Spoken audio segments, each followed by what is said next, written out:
जय यीशु। आज हम छोटा नागपुर के खूंटी जिला के सरवदा नाम के गांव में हैं और ये जगह बहुत महत्वपूर्ण है क्योंकि फादर लीवेंस ने उस ज़माने में जब इस जगह में यहाँ के आदिवासी, यहाँ के मुंडा लोग ब्रिटिश के द्वारा, ज़मींदारों के द्वारा बुरी तरह से शोषित थे, इन लोगों को छुटकारा दिलाया।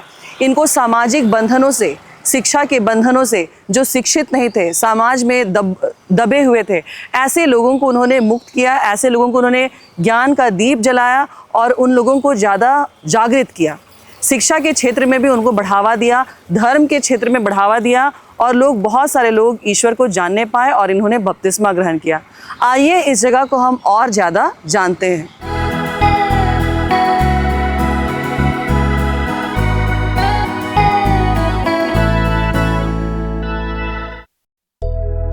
धार्मिकता के प्रति फादर कॉन्स्टेंट लीवेंस ने जो जागृति शुरू की थी, उसका एक पुख्ता प्रमाण हम इस गिरजाघर के रूप में देखते हैं। आज हम सरवदा के प्रमुख गिरजाघर के सामने खड़े हैं और इस भव्य निर्माण को देखकर आप अंदाजा लगा सकते हैं कि उस समय जो मिशनरी यहाँ आए थे, जो ईसाई लोग यहाँ आकर बसे थे और जो गिरजाघर उनके लिए बनाया गया था, वो गिरजाघर आज भी यहाँ चलता है। वो गिरजाघर आज भी यहाँ उपस्थित है और लोगों के विश्वास का एक बहुत बड़ा स्रोत है। ये गिरजा का रख रखाव और जिस परिस्थिति में हम इसे पाते हैं, ये इस बात का प्रमाण है कि आज भी यहाँ कई विश्वासी इस गिरजाघर से जुड़े हुए हैं। और गिरजाघर के साथ साथ इसके बगल में ही एक आरसी बॉयज विद्यालय भी है जो यहाँ के लोगों को शिक्षा प्रदान करने का काम कर रहा है। समाज के प्रति, शिक्षा के प्रति, धर्म के प्रति जो फादर कॉन्स्टेंट लीवेंस ने उत्थान का काम शुरू किया था, वो आज भी यहाँ पर बरकरार है। लेकिन हम विश्वास करते हैं कि इस पिछड़े जगह में, इस पिछड़े वर्ग में इसका शुरुआत कहीं ना कहीं फादर कॉन्स्टेंट लीवेंस ने ही शुरू किया था।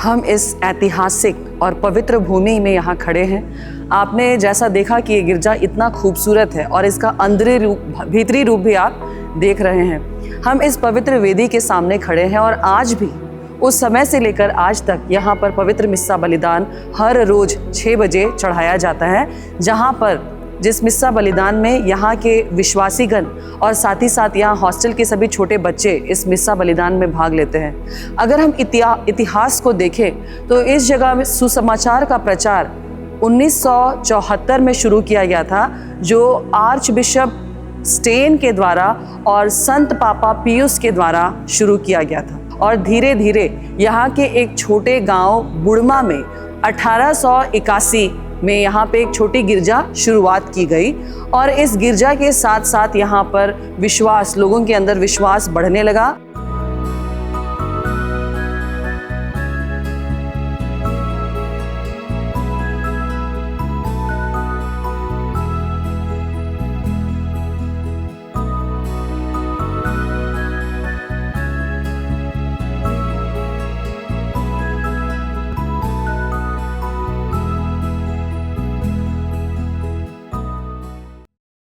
तो आज हम सरवदा के पल्ली पुरोहित के ऑफिस में बैठे हैं।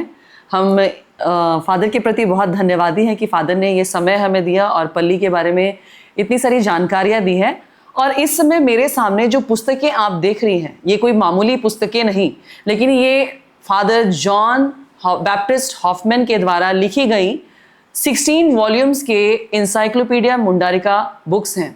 और इन सभी बुक्स में ये जो इंसाइक्लोपीडिया है, ये उनके मेहनत और उनके लगन और ईश्वर के विश्वास के प्रति उनकी जो कमिटमेंट है, उसका एक बहुत ठोस रूप है। फादर जॉन हॉफमैन जब यहाँ के मुंडारी लोगों के लिए काम करना शुरू किए तो फादर ने यहाँ की भाषा को सीखा, और इस भाषा को सिर्फ सीखा ही नहीं बल्कि उसमें इतना गहन अध्ययन किया कि उन्होंने 16 वॉल्यूम्स में इंसाइक्लोपीडिया मुंडारिका नाम की किताबें निकाली। ये जो इंसाइक्लोपीडिया किताबें हैं, ये किताबें जो आप देख रहे हैं, ये एक डिक्शनरी के समान है जिसमें हम पाएंगे बहुत सारे मुंडारी शब्दों का संकलन, जो लोगों को यहाँ की भाषा को सीखने में और यहाँ के लोगों को बाहरी ज्ञान सीखने के लिए बहुत ज़्यादा मदद करता है। और इसके बाद हम फादर से जानना चाहेंगे कि यहाँ के विश्वासी, हम जानते हैं कि यहाँ के लोग काफ़ी पिछड़े तबके के हैं, बहुत थोड़ा शोषित समाज के हैं, इनका जो पृष्ठभूमि है वो थोड़ा शोषित है।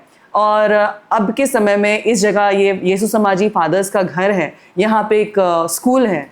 तो कैसा है यहाँ के लोगों का समाज के प्रति, क्या नज़रिया है, यहाँ के लोगों में शिक्षा किस हद तक पहुँच चुकी है और इनका विश्वास कैसा है, थोड़ा बहुत बताइएगा फादर जी।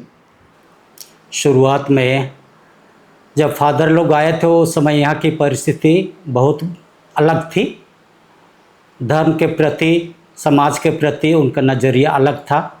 लेकिन धीरे धीरे जब फादर लोगों ने शिक्षा का प्रचार शुरू किया, विद्यालय खोले गए, तो लोग शिक्षित होने लगे, समाज शिक्षित होने लगा और उसके पहल से बहुत सारे उन्नतियां देखने को मिली और विशेषकर धर्म के प्रति लोगों में रुचि बढ़ गई। और आज जब हम देखेंगे तो लोग न केवल शिक्षित हुए हैं लेकिन अपने धर्म के प्रति जागरूक हैं, धर्म के प्रति सजग हैं, और इस प्रकार लोगों में एक प्रकार की उत्साह और आगे बढ़ने की इच्छा जाहिर लगती है। जी, आपका बहुत बहुत धन्यवाद हम लोग को समय देने के लिए, और विशेषकर ये जो ऐतिहासिक पुस्तकें हैं जो फादर जॉन हॉफमैन ने लिखा है उसे हमें दिखाने के लिए और बताने के लिए कि ये पुस्तक जो है ये कोई मामूली पुस्तक नहीं, लेकिन लोगों को, इन मुंडारी लोगों के बारे में जानने के लिए और यहाँ के मुंडा लोगों को समाज के बारे में जानने के लिए इन पुस्तकों ने लोगों को बहुत मदद किया। तो आपका बहुत बहुत धन्यवाद फादर जी, हमें अपना मूल्यवान समय देने के लिए धन्यवाद।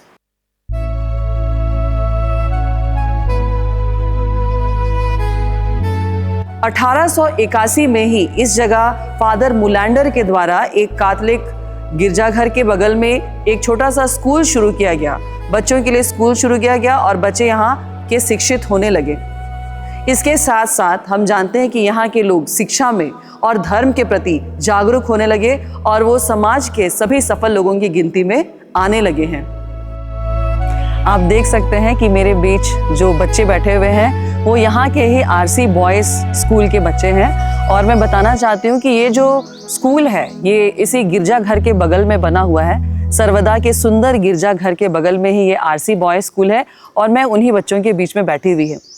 मैं आपको याद दिलाना चाहती हूँ कि इस पूरे मुंडा क्षेत्र में जो आदिवासी बहुल क्षेत्र है, जब फादर कॉन्स्टेंट लीवेंस इस जगह पर आए थे और उन्होंने यहाँ पर ज्ञान की ज्योति, शिक्षा की ज्योति इनके बीच में जलाई थी, वो शिक्षा की ज्योति आज भी बरकरार है। जितने भी यीशु समाजी भाई थे, जितने भी यीशु समाजी पुरोहित थे, उस समय से लेकर उस ज्वाला को उन्होंने आज तक बनाए रखा है। आज मेरे बीच में ये बच्चे बैठे हुए हैं, आइए इन कुछ बच्चों से हम बात करते हैं। तो बेटा बताओ, कौन सी क्लास में हो तुम? 5 में हो, और क्या नाम है तुम्हारा? देवसाय हस्सा। और तुम्हारा नाम बताओ? सियोन हसापुर्ती। और कौन से क्लास में हो? 4। कैसा लगता है ये स्कूल में पढ़ाई करना, कैसा लगता है? अच्छा लगता है। तो आप देख सकते हैं कि यहाँ के बच्चों में और यहाँ के लोगों में शिक्षा की जो ज्योति जलाई गई आज तक बरकरार है। बच्चे इंटरेस्ट ले रहे हैं, भाग ले रहे हैं और बाकी बच्चों की तरह आज समाज के दूसरे लोगों के साथ भी मिलजुल सकते हैं।